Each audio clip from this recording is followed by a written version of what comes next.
وإنا لجاعلون ما عليها صعيدا جرزا أم حسبت أن أصحاب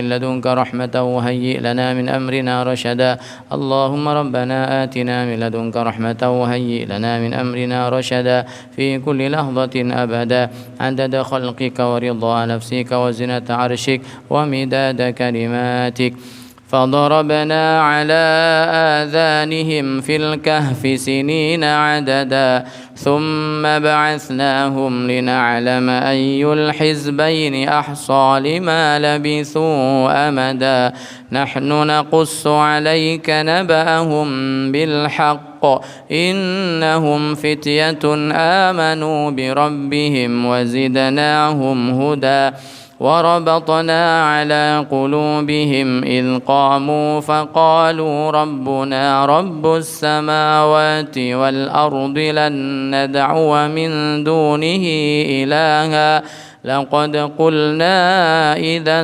شططا هؤلاء قومنا اتخذوا من دونه آلهة لولا يأتون عليهم بسلطان بين فمن أظلم ممن افترى على الله كذبا وإذ اعتزلتموهم وما يعبدون إلا الله فأووا إلى الكهف ينشر لكم ربكم من رحمته ويهيئ لكم من أمركم مرفقا اللهم ربنا انشر لنا من رحمتك وهيئ لنا من أمرنا مرفقا اللهم ربنا انشر لنا من رحمتك وهيئ لنا من أمرنا مرفقا اللهم ربنا انشر لنا من رحمتك وهيئ لنا من أمرنا مرفقا في كل لحظة أبدا عدد خلقك ورضا نفسك وزنة عرشك ومداد كلمتك وترى الشمس إذا طلعت تزاور عن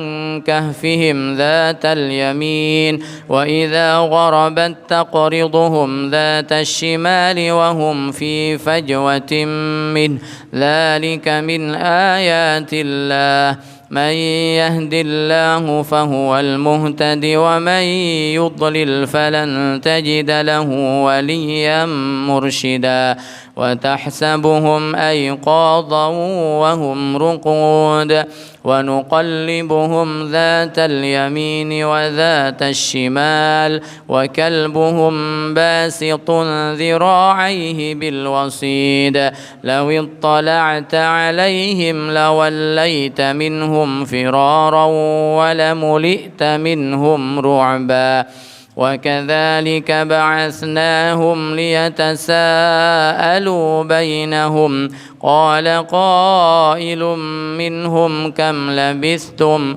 قالوا لبثنا يوما أو بعض يوم قالوا ربكم أعلم بما لبثتم فابعثوا أحدكم بورقكم هذه إلى المدينة فلينظر أيها أزكى طعاما فليأتكم برزق منه وليتلطف ولا يشعرن بكم أحدا إنهم إن يظهروا عليكم يرجموكم أو يعيدوكم في ملتهم ولن تفلحوا إذا أبدا وكذلك أعثرنا عليهم ليعلموا أن وعد الله حق وأن الساعة لا ريب فيها إذ يتنازعون بينهم أمرهم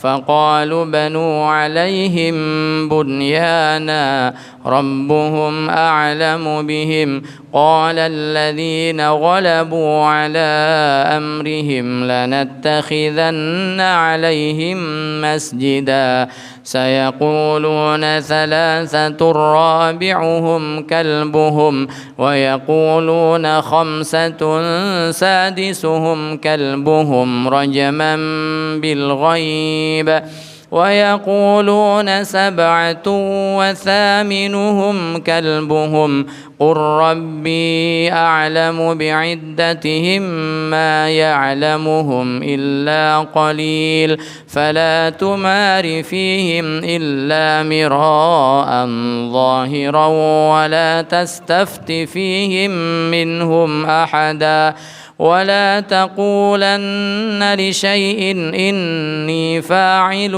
ذلك غدا إلا أن يشاء الله واذكر ربك إذا نسيت وقل عسى أن يهديني ربي لأقرب من هذا رشدا عسى أن يهديني ربي لأقرب من هذا رشدا ولبثوا في كهفهم 300 سنين وازدادوا 9 قل الله أعلم بما لبثوا له غيب السماوات والأرض أبصر به وأسمع ما لهم من دونه من ولي ولا يشرك في حكمه أحدا واتل ما أوحي إليك من كتاب ربك لا مبدل لكلماته ولن تجد من دونه ملتحدا واصبر نفسك مع الذين يدعون ربهم بالغداة والعشي يريدون وجهه ولا تعد عيناك عنهم تريد زينة الحياة الدنيا ولا تطع من أغفلنا قلبه عن ذكرنا واتبع هواه وكان أمره فرطا وقل الحق من ربكم فمن شاء فليؤمن ومن شاء فليكفر إنا أعتدنا للظالمين نارا أحاط بهم سرادقها وإن يستغيثوا يغاثوا بماء كالمهل يشوي الوجوه بئس الشراب وساءت مرتفقا إن الذين آمنوا وعملوا الصالحات إنا لا نضيع أجر من أحسن عملا أولئك لهم جنات عدن تجري من تحتهم الأنهار يحلون فيها من أساور من ذهب ويلبسون ثيابا خضرا من سندس واستبرق متكئين فيها على الأرائك نعم الثواب وحسنت مرتفقا اللهم اجعلنا ووالدينا وذرياتنا وأحبابنا أبدا والمسلمين من خواسهم في خير ولطف وعافية آمين واضرب لهم مثل الرجلين جعلنا لأحدهما جنتين من أعناب وحففناهما بنخل وجعلنا بينهما زرعا كلتا الجنتين آتت أكلها ولم تظلم منه شيئا وفجرنا خلالهما نهرا وكان له ثمر فقال لصاحبه وهو يحاوره أنا أكثر منك مالا وأعز نفرا ودخل جنته وهو ظالم لنفسه قال ما أظن أن تبيد هذه أبدا وما أظن الساعة قائمة ولئن رددت إلى ربي لأجدن خيرا منها منقلبا قال له صاحبه وهو يحاوره أكفرت بالذي خلقك من تراب ثم من نطفة ثم سواك رجلا لكن هو الله ربي ولا أشرك بربي أحدا ولولا إذ دخلت جنتك قلت ما شاء الله لا قوة إلا بالله إن ترني أنا أقل منك مالا وولدا فعسى ربي أن يؤتيني خيرا من جنتك ويرسل عليها حسبانا من السماء فتصبح صعيدا زلقا أو يصبح ماؤها غورا فلن تستطيع له طلبا وأحيط بثمره فأصبح يقلب كفيه على ما أنفق فيها وهي خاوية على عروشها ويقول يا ليتني لم أشرك بربي أحدا ولم تكن له فئة ينصرونه من دون الله وما كان منتصرا هنالك الولاية لله الحق هو خير ثوابا وخير عقبا واضرب لهم مثل الحياة الدنيا كماء أنزلناه من السماء فاختلط به نبات الأرض فأصبح هشيما تذروه الرياح وكان الله على كل شيء مقتدرا المال والبنون زينة الحياة الدنيا والباقيات الصالحات خير عند ربك ثوابا وخير أملا سبحان الله والحمد لله ولا إله إلا الله والله أكبر ولا حول ولا قوة إلا بالله سبحان الله الحمد لله ولا إله إلا الله والله أكبر ولا حول ولا قوة إلا بالله العلي العظيم سبحان الله الحمد لله ولا إله إلا الله والله أكبر ولا حول ولا قوة إلا بالله العلي العظيم سبحان الله الحمد لله ولا إله إلا الله والله أكبر ولا حول ولا قوة إلا بالله العلي العظيم في كل لحظة أبدا عدد خلقه ورضاء نفسه وزنة عرشه ومداد كلماته ويوم نسير الجبال وترى الأرض بارزة وحشرناهم فلم نغادر منهم أحدا وعرضوا على ربك صفا لقد جئتمونا كما خلقناكم أول مرة بل زعمتم أن لن نجعل لكم موعدا ووضع الكتاب فترى المجرمين مشفقين مما فيه ويقولون يا ويلتنا ما لهذا الكتاب لا يغادر صغيرة ولا كبيرة إلا أحصاها ووجدوا ما عملوا حاضرا ولا يظلم ربك أحدا وإذ قلنا للملائكة اسجدوا لآدم فسجدوا إلا إبليس كان من الجن ففسق عن أمر ربه أفتتخذونه وذريته أولياء من دوني وهم لكم عدو بئس للظالمين بدلا ما أشهدتهم خلق السماوات والأرض ولا خلق أنفسهم وما كنت متخذ المضلين عضدا ويوم يقول نادوا شركائي الذين زعمتم فدعوهم فلم يستجيبوا لهم وجعلنا بينهم موبقا ورأى المجرمون النار فظنوا أنهم واقعوها ولم يجدوا عنها مصرفا ولقد صرفنا في هذا القرآن للناس من كل مثل وكان الإنسان أكثر شيء جدلا وما منع الناس أن يؤمنوا إذ جاءهم الهدى ويستغفروا ربهم إلا أن تأتيهم سنة الأولين أو يأتيهم العذاب قبلا وما نرسل المرسلين إلا مبشرين ومنذرين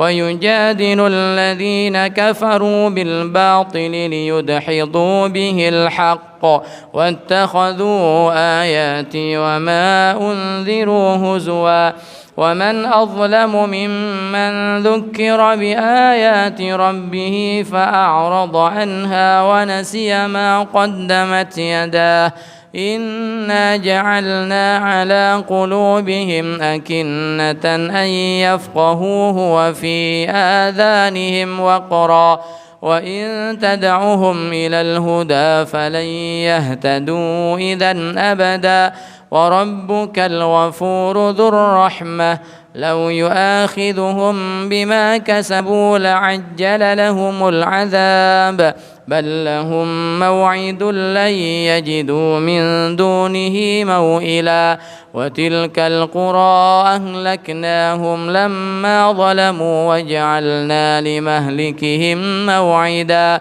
وإذ قال موسى لفتاه لا أبرح حتى أبلغ مجمع البحرين أو أمضي حقبا فلما بلغا مجمع بينهما نسيا حوتهما فاتخذ سبيله في البحر سربا فلما جاوزا قال لفتاه آتنا غداءنا لقد لقينا من سفرنا هذا نصبا قال أرأيت إذ أوينا إلى الصخرة فإني نسيت الحوت وما أنسانيه إلا الشيطان أن أذكره واتخذ سبيله في البحر عجبا قال ذلك ما كنا نبغي فارتدا على آثارهما قصصا فوجدا عبدا من عبادنا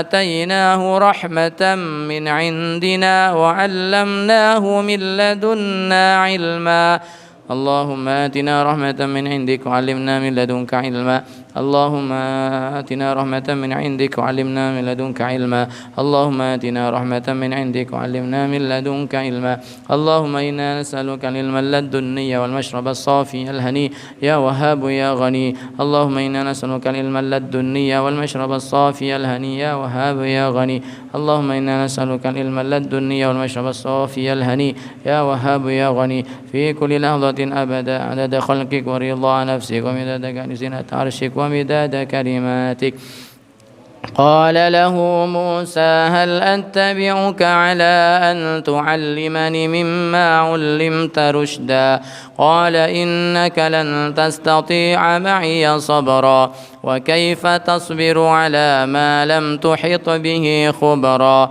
قال ستجدني إن شاء الله صابرا ولا أعصي لك أمرا قال فإن اتبعتني فلا تسألني عن شيء حتى أحدث لك منه ذكرا فانطلقا حتى إذا ركبا في السفينة خرقها قال أخرقتها لتغرق أهلها لقد جئت شيئا إمرا قال ألم أقل إنك لن تستطيع معي صبرا قال لا تؤاخذني بما نسيت ولا ترهقني من أمري عسرا فانطلقا حتى إذا لقيا غلاما فقتله قال أقتلت نفسا زكية بغير نفس لقد جئت شيئا نكرا قال ألم أقل لك إنك لن تستطيع معي صبرا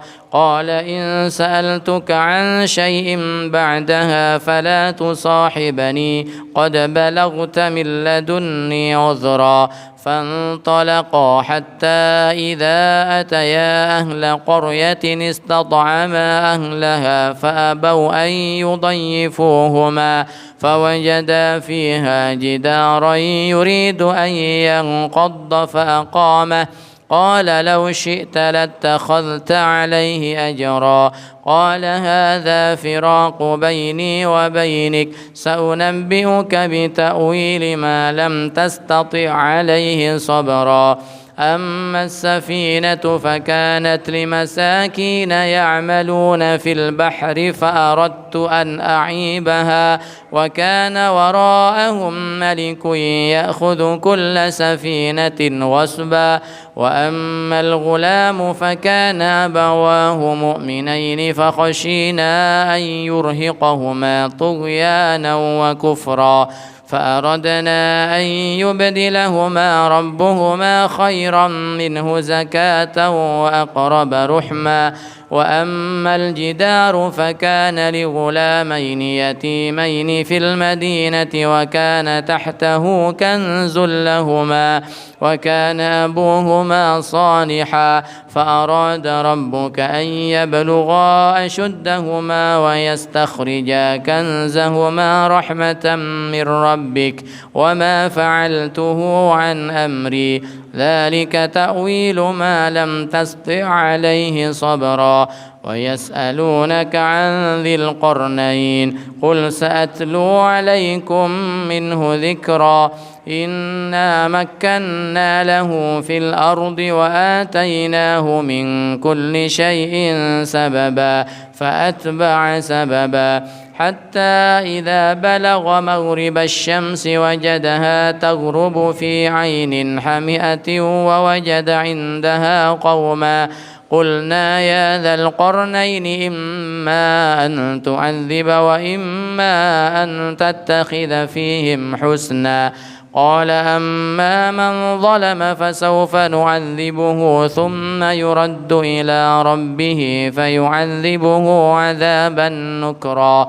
وأما من آمن وعمل صالحا فله جزاء الحسنى وسنقول له من أمرنا يسرا. ثم أتبع سببا حتى إذا بلغ مطلع الشمس وجدها تطلع على قوم لم نجعل لهم من دونها سترا. كذلك وقد أحطنا بما لديه خبرا. ثم أتبع سببا حتى إذا بلغ بين السدين وجد من دونهما قوما لا يكادون يفقهون قولا. قالوا يا ذا القرنين إن يأجوج ومأجوج مفسدون في الأرض فهل نجعل لك خرجا على أن تجعل بيننا وبينهم سدا. قال ما مكني فيه ربي خير فأعينوني بقوة أجعل بينكم وبينهم ردما. آتوني زبر الحديد حتى إذا ساوى بين الصدفين قال انفخوا حتى إذا جعله نارا قال آتوني أفرغ عليه قطرا. فما استطاعوا أن يظهروه وما استطاعوا له نقبا. قال هذا رحمة من ربي فإذا جاء وعد ربي جعله دكا وكان وعد ربي حقا. وتركنا بعضهم يومئذ يموج في بعض ونفخ في السور فجمعناهم جمعا. وعرضنا جهنم يومئذ للكافرين عرضا. الذين كانت أعينهم في غطاء عن ذكري وكانوا لا يستطيعون سمعا. أفحسب الذين كفروا أن يتخذوا عبادي من دوني أولياء إنا أعتدنا جهنم للكافرين نزلا. قل هل ننبئكم بالأخسرين أعمالا الذين ضل سعيهم في الحياة الدنيا وهم يحسبون أنهم يحسنون صنعا أولئك الذين كفروا بآيات ربهم ولقائه فحبطت أعمالهم فلا نقيم لهم يوم القيامة وزنا ذلك جزاؤهم جهنم بما كفروا واتخذوا آياتي ورسلي هزوا إن الذين آمنوا وعملوا الصالحات كانت لهم جنات الفردوس نزلا خالدين فيها لا يبغون عنها حولا قل لو كان البحر مدادا لكلمات ربي لنفد البحر قبل أن تنفد كلمات ربي ولو جئنا بمثله مددا قل إنما أنا بشر مثلكم يوحى إلي أنما إلهكم إله واحد فمن كان يرجو لقاء ربه فليعمل عملا صالحا ولا يشرك بعبادة ربه أحدا اللهم إنا نعوذ بك أن نشرك بك شيئا نعلم ونستغفرك لما لا نعلم صدق الله العظيم الفاتحة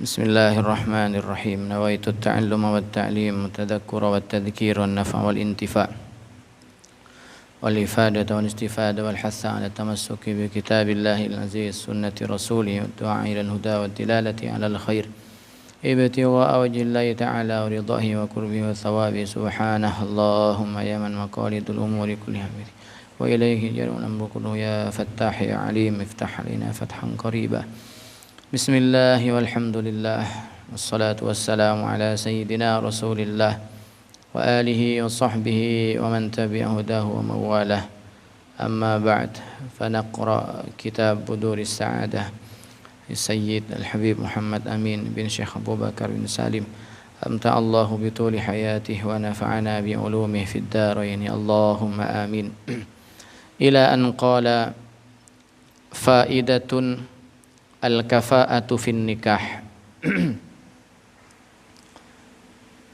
kafaah di dalam pernikahan. Kafaah ini maksudnya kesetaraan antara suami dan istri dalam pernikahan. Suami adalah orang yang setara dengan istrinya dalam beberapa hal. Ta'riful kafaati. Definisi kafaah. Al-kafa'atu fin nikahi lughatan at-tasawi wat ta'adul. Kafa'ah ini dari makna bahasa yaitu at-tasawi wat ta'adul. Persamaan dan keseimbangan. Calon suaminya setara dengan calon istrinya. Wa syar'an, dan makna di dalam syariat kafaah ini amrun yujibu adamuhu aron, sesuatu yang apabila hal tersebut tidak ada maka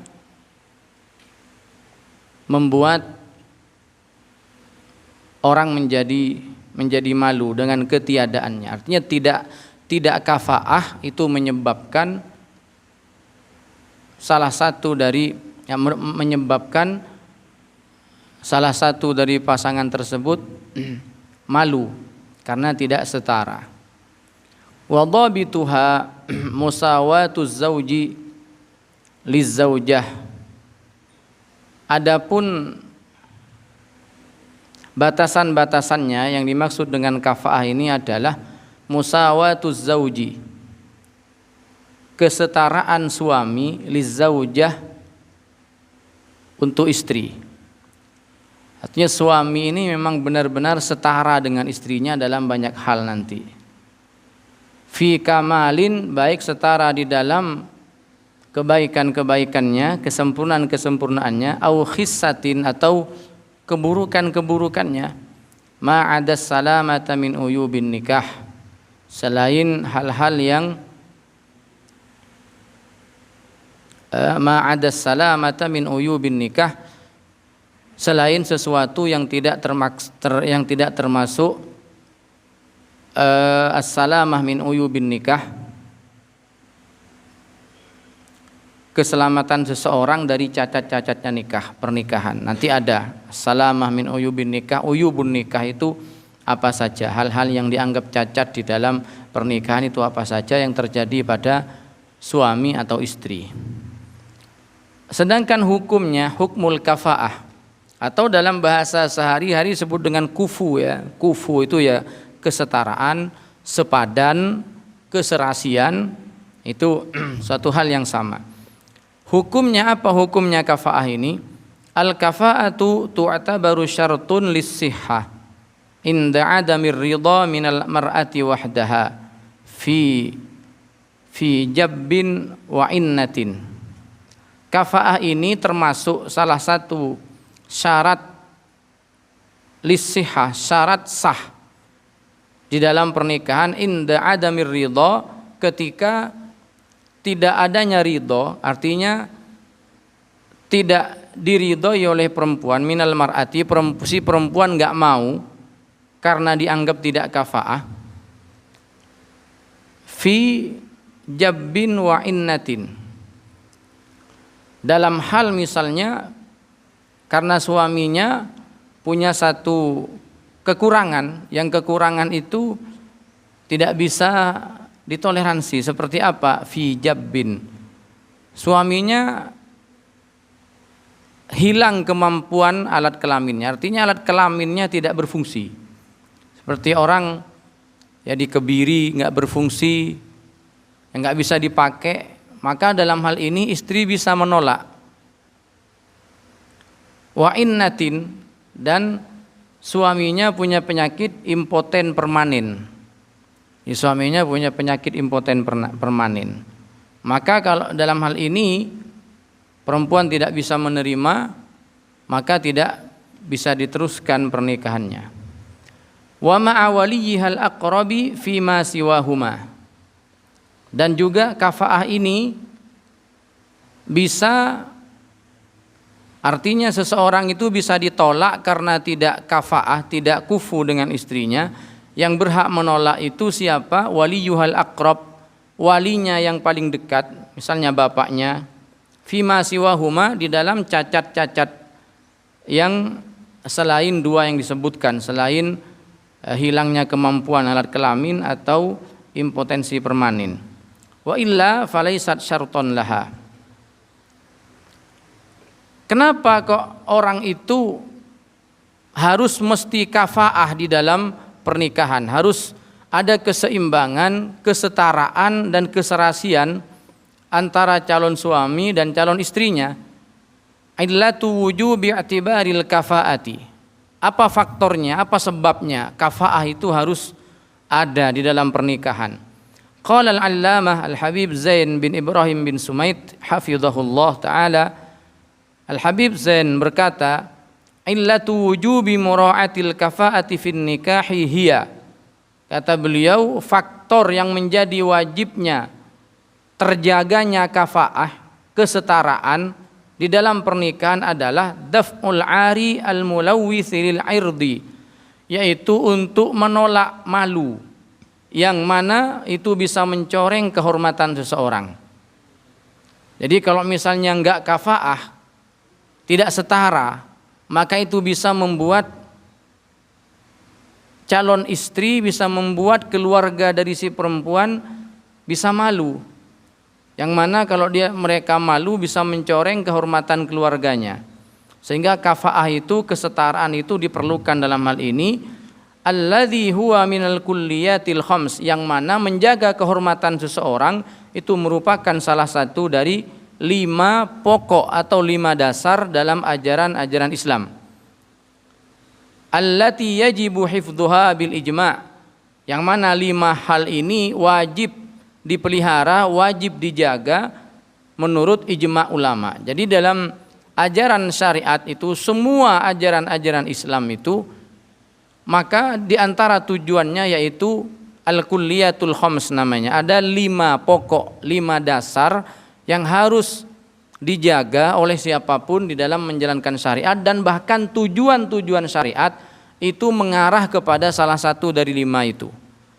Apa itu? Yang pertama, hifdzuddin, wahiyya ad-din, ay hifdzuddin, memelihara agama, menjaga agama. Makanya disyariatkan peperangan. Siapapun yang mencoreng agama, melecehkan agama, menghina agama tertentu termasuk agama Islam, maka diperbolehkan terjadinya peperangan. Sehingga peperangan-peperangan yang pernah terjadi di zaman Nabi itu ya dalam rangka menjaga, memelihara kehormatan agama.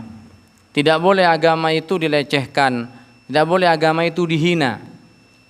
Maka harus setiap orang punya kewajiban untuk menjaga agamanya. Itu yang pertama, hifdzuddin, memelihara agama. Yang kedua, wan nafsu, itu hifdzun nafas, wajib memelihara jiwa. Tidak boleh membunuh orang, tidak boleh menghilangkan nyawa seseorang, karena setiap jiwa itu harus dijaga, siapapun itu. Maka kalau terjadi pembunuhan, maka disangsi, yaitu dengan dikisos, dibunuh juga. Karena setiap jiwa seseorang harus dijaga, termasuk jiwanya sendiri. Makanya orang itu haram kalau bunuh diri. Orang kan bilang, loh kan bunuh diri urusan dia Pak, kan dia sendiri, dia nggak merugikan orang. Tapi tidak boleh orang itu menghilangkan nyawa, baik nyawanya sendiri apalagi nyawanya orang. Maka bunuh diri itu termasuk salah satu daripada dosa besar. Walaupun dia mengatakan saya tidak merugikan orang, yang saya bunuh saya sendiri, bunuh diri itu kan begitu. Tapi nggak boleh. Dalam syariat kita tidak boleh menghilangkan nyawanya manusia siapapun. Yang ketiga, al-irdu, hifdzul irdi, menjaga kehormatan. Itu wajib, menjaga kehormatan seseorang, menjaga kehormatan keluarga besar, menjaga kehormatan itu wajib. Makanya diharamkan berzina, karena orang yang berzina itu sama dengan mencoreng kehormatan seorang perempuan. Maka kemudian di dalam pernikahan itu diatur juga masalah kafaah, kesetaraan antara calon suami dan istrinya, setara statusnya, setara ekonominya, setara agamanya dan seterusnya. Supaya apa? Ini untuk menjaga kehormatan si perempuan dan keluarganya. Itu yang ketiga. Yang keempat, al-mal, yaitu hifdzul mal, wajib memelihara kepemilikan harta benda. Jadi tidak boleh diganggu kepemilikan orang lain, tidak boleh diganggu harta benda orang lain. Maka dalam hal ini siapapun yang mencoba untuk mengganggu kepemilikan punya orang lain, yang mana dia bukan miliknya lalu diaku sebagai miliknya, diklaim sebagai pemiliknya, ini banyak sekali di dalam masalah aset misalnya, tanah dan seterusnya. Dia bukan miliknya, diaku sebagai miliknya, bahkan dibela-belain membuat sertifikat ganda misalnya untuk merampas haknya orang lain, mencuri dan seterusnya. Itu tidak boleh, karena itu menciderai hak kepemilikan orang lain. Makanya kalau terjadi pencurian yang sampai pada batas yang telah ditentukan, itu harus dipotong tangannya supaya tidak terjadi hal seperti itu, mencuri hak kepemilikan orang lain. Yang terakhir, wal aklu, ay hifdzul akli, wajib memelihara, menjaga akal seseorang. Akalnya harus dijaga, tidak boleh dirusak. Makanya setiap obat-obatan yang bisa merusak akal sehat kita, khamr, narkoba dan seterusnya, yang berefek pada akal seseorang, maka itu diharamkan. Karena kita, nikmat yang paling besar yang diberikan oleh Allah kepada manusia itu adalah berupa nikmat akal. Dengan akal ini yang membedakan antara manusia dan makhluk yang lain dengan binatang dan seterusnya. Nah, di antara tujuan kesetaraan di dalam pernikahan antara suami dan istri, di antaranya untuk menjaga kehormatan. Dan menjaga kehormatan itu merupakan salah satu dari 5 dasar atau 5 pokok ajaran di dalam Islam yang sudah dijelaskan. Walian yang kedua, apa alasannya kok kafaah ini disyaratkan? Wali'annan nikaha yuqadu lil umri fayashtamilu ala aghradin wa maqasida. Dan karena pernikahan ini juga akad yang diperuntukkan untuk seumur hidup. Maka kalau dia akad seumur hidup, jadi nggak ada orang nikah itu tujuannya hanya sehari 2 hari. Pasti orang menikah itu tujuannya langgeng. Pasti orang nikah itu tujuannya ya sampai meninggal seumur hidup. Maka kalau ini pernikahan itu untuk selama-lamanya, fayashtamilu ala aghradin wa maqasida, maka pasti punya tujuan dan punya maksud. Punya maksud dan tujuan. Apa diantaranya? Kasuhbah. Suhbah itu ya kebersamaan. Kalau sudah menikah, suami dan istrinya selalu bersama, tiap hari kumpul, tiap hari bareng. Maka kalau enggak setara, khawatir menyebabkan ketidaknyamanan. Kalau enggak setara, antara suami dan istri enggak setara misalnya, maka nanti ketika namanya berkumpul terus satu rumah dan seterusnya, bisa saja salah satunya merasa tidak nyaman. Wal ulfah, dan ulfah ini yaitu kebersatuan, wa ta'sisil qarabat, dan membangun hubungan kekerabatan. Maka kalau tidak setara, biasanya misalnya suaminya lebih rendah statusnya dari istrinya, pasti nanti obrolannya beda, nggak nyambung salah satunya. Beda dengan kalau orang suami istri setara, pendidikannya setara, status sosialnya setara, sehingga kalau ngobrol tuh nyambung. Kalau nggak setara, karena ini tiap hari pasti kumpul, pasti bersama. Nah maka di situ nanti ada miskomunikasi dari segi bahasanya beda. Dan juga pernikahan ini wa ta'sisil qarabat, dia untuk membangun kekerabatan antara 2 keluarga. Ini ketika sudah anak dan anak menikah, berarti 2 keluarga besar ini sudah menjalin hubungan kerabat. Nah nanti kalau enggak setara, itu enggak enak kalau pertemuan keluarga. Mesti ada salah satu yang minder, ada salah satu yang enggak nyambung juga. Yang besannya di sini, status sosialnya misalnya, atau pendidikannya lebih tinggi, yang sini orang-orang biasa. Maka ketika kumpul itu enggak bisa, obrolannya beda dan seterusnya. Wala yantazimu dzalika illa bainal akfa, dan itu semua tidak akan berjalan dengan baik, yaitu suami istri tiap hari kumpul bareng, dan antara 2 keluarga besar itu sudah menjalin hubungan kerabat karena sebab pernikahan putra dan putrinya. Itu semua tidak bisa berjalan dengan baik kecuali antara orang-orang yang setara, antara orang-orang yang kufu. Nah sekarang kesetaraan itu dalam apa saja yang harus setara? Dalam hal apa saja yang dianjurkan kesetaraan itu terpenuhi dalam pernikahan? Yaitu di dalam 5 hal. Kesetaraan dalam 5 hal. Yang pertama, kesetaraan fisik. Artinya salah satu atau keduanya dari suami istri ini memiliki kesehatan fisik yang sama.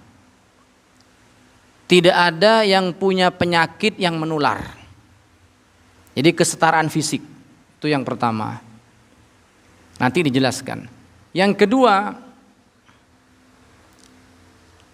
kesetaraan status. Status apa yang dimaksud di sini?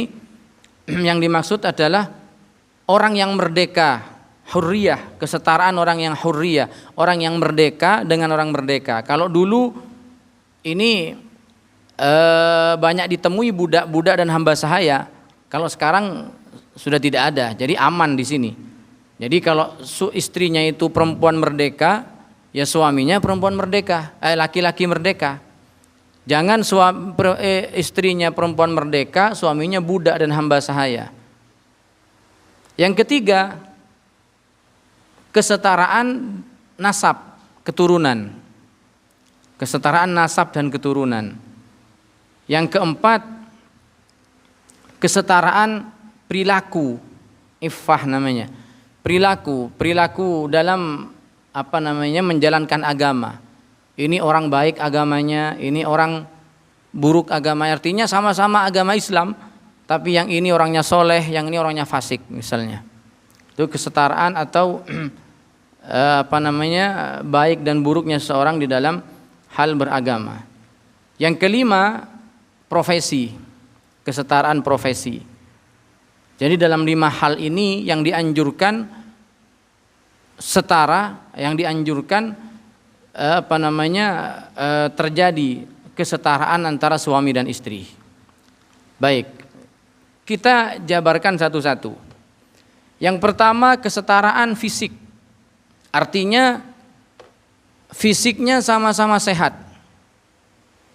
Punya fisik yang sehat, mental yang sehat, tidak ada cacat, tidak ada penyakit yang membahayakan dan seterusnya.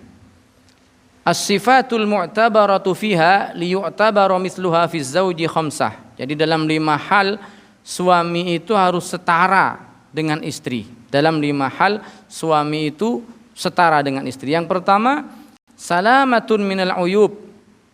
Dia tidak memiliki cacat-cacat al-muthbitati yang bisa menyebabkan atau bisa ditetapkan lil khiyar untuk memilih fin nikahi dalam pernikahan. Artinya laki-laki suaminya tidak punya cacat yang mana kalau dengan cacat itu si perempuan bisa menolak dan bisa memilih dalam pernikahan. Enggak, saya enggak mau, kata istrinya, kata calon istrinya, karena suaminya punya cacat fisik ataupun mental. Faman bihi ba'duha kajununin au judhamin au barosin. Seperti misalnya suaminya punya penyakit junun, gila. Kadang gila, kadang sadar. Kalau laki-laki seperti ini melamar atau ingin menikah seorang perempuan, yang mana perempuannya itu orang yang sehat fisiknya, sehat mentalnya, si perempuan bisa nolak. Si perempuan itu bisa nolak karena dianggap tidak setara calon suaminya. Punya penyakit gila. Walaupun gilanya nggak permanen. Kadang sehari gila, 2 hari waras misalnya. Tapi kan dia gila. Dan tentu kalau itu dipaksa menikah, ya tentu nanti yang dirugikan adalah istrinya. Maka pihak istri di sini bisa menolak.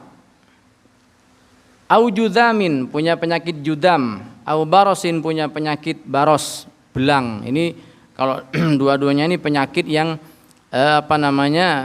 bahkan bisa, andaikan sudah terjadi pernikahan, bisa dibatalkan kalau punya penyakit tersebut. Laisa kuf'an lisalimati anha. Maka orang laki-laki yang punya penyakit-penyakit tersebut tidak kufu, tidak setara dengan perempuan yang sehat. Jadi dianggap tidak setara. Kenapa? Li'anna nafsa ta'afu suhbataman bihi ba'duha wa yakhtallu biha maksudun nikah. Karena itu bisa menghilangkan atau bisa mengurangi maksud dan tujuan daripada pernikahan. Walau kana biha aibun aidan, walaupun misalnya si perempuan juga punya penyakit yang sama. Si perempuan juga punya penyakit yang sama. Di sini dikatakan walaupun si perempuan juga punya penyakit yang sama. Misalnya perempuannya juga punya penyakit gila. Suaminya juga begitu. Tapi kenapa? Ya, tapi orang itu dikatakan li'anna nafsa ta'afu suhbataman bihi ba'duha walau kana biha aibun aidan fala kafa'ata. Walaupun sama-sama punya aib, Laki-lakinya punya aib, punya cacat, perempuan juga punya cacat fisik atau mental. Sama-sama punya cacat, tapi tetap dianggap tidak kafaah, tidak setara. Baik cacatnya itu berbeda, ikhtalafal aibani karotqa wa majbub. Baik cacatnya itu beda, suaminya, istrinya misalnya rotqa. Ada satu cacat dan aib dimiliki oleh perempuan yaitu rotak namanya, jamaknya rotqa. Apa itu? Tertutupnya jalan farji. Kalau laki-laki majbub. Majbub itu yaitu tadi kemaluannya nggak berfungsi.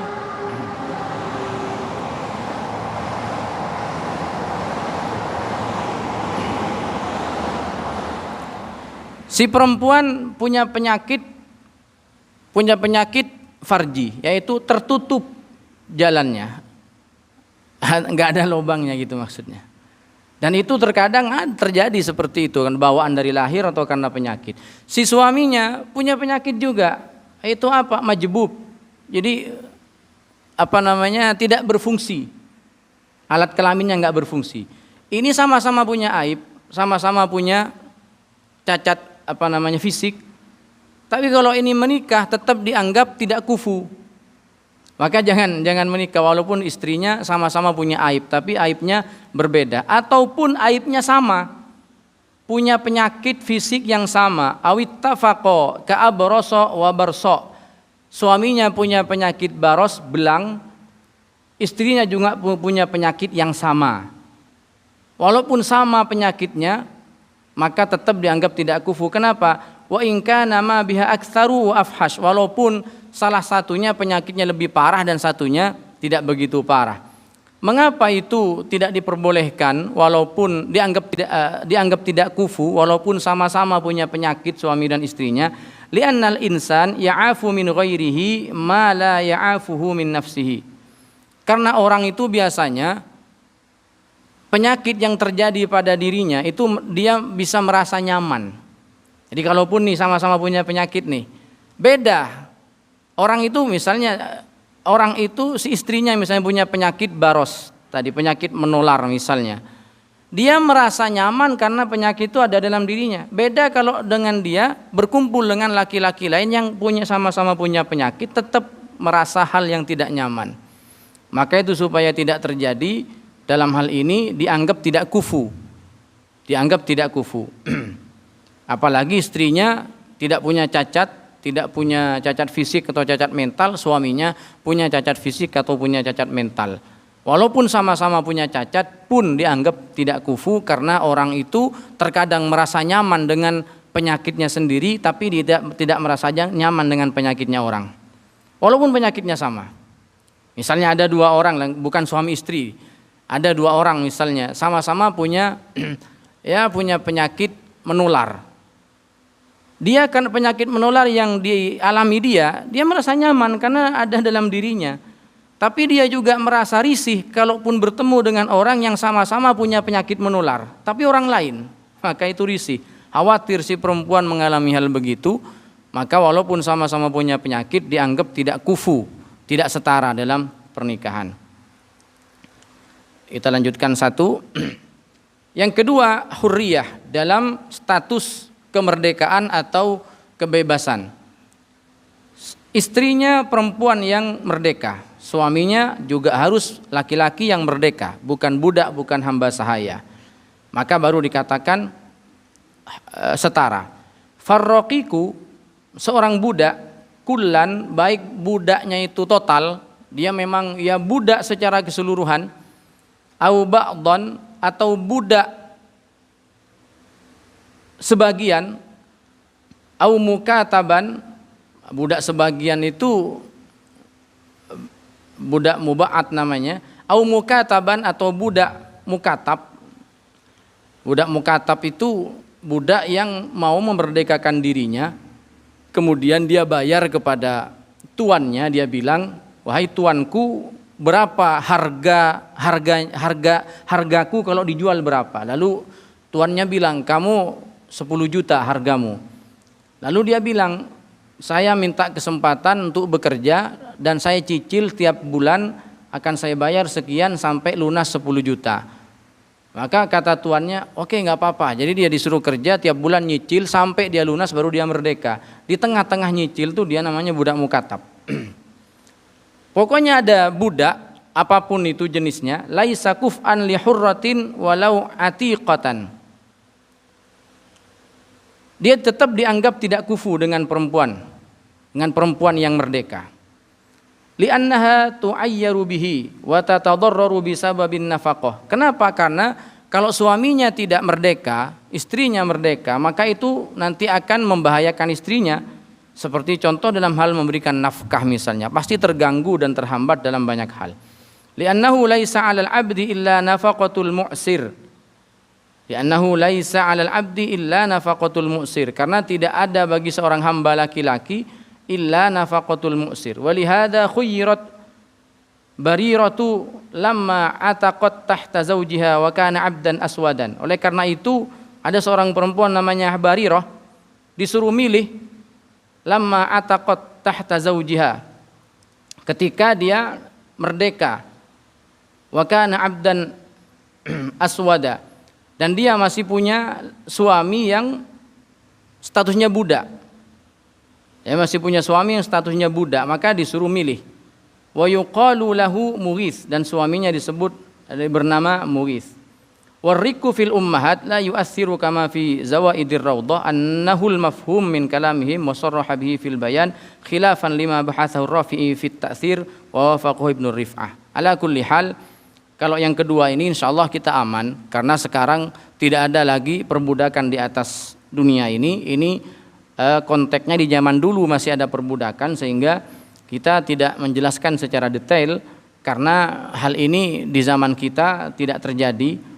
Adapun yang pertama dan yang ketiga, keempat dan kelima itu nanti akan kita lanjutkan uraiannya secara detail tentang kesetaraan nasab, tentang kesetaraan perilaku, itu orang soleh dan orang fasik, bagaimana tentang kesetaraan profesi. Baik, ini yang bisa kita sampaikan pada pertemuan kali ini tentang kafaah dalam 5 hal supaya kita bisa memahami konsep kafaah di dalam pernikahan atau kesetaraan di dalam pernikahan. Wallahu a'lam bishawab. Mari kita tutup dengan doa. Bismillahirrahmanirrahim. Alhamdulillahirabbil alamin. Allahumma salli wa sallim wa barik ala sayyidina Muhammadin wa alihi wa sahbihi ajma'in. Allahumma inna nastaudi'uka ma qara'nahu fi hadzal majlis wa ma qablahu wa ma ba'dahu fahfadhhu alaina hatta taruddahu ilaina waqta ihtiyajina ilaih ya arhamar rahimin ya arhamar rahimin ya arhamar rahimin. Allahumma 'allimna ma yanfa'una wanfa'na bima 'allamtana warzuqna fahman nabiyyin wa hifdzal mursalin wa ilhamal malaikatil muqarrabin. Rabbana atina min ladunka rahmah wa hayyi' lana min amrina rasyada. Rabbana atina fid dunya hasanah wa fil akhirati hasanatan wa qina 'adzaban nar. Shallallahumma wa sallim wa barik ala sayyidina Muhammadin an-nabiyyil ummi wa ala alihi wa sahbihi ajmain. Walhamdulillahi rabbil alamin. Subhanakallahumma wa bihamdik asyhadu an la ilaha illa anta astaghfiruka wa atubu ilaik. Wal 'afwu minkum. Assalamu alaikum warahmatullahi wabarakatuh.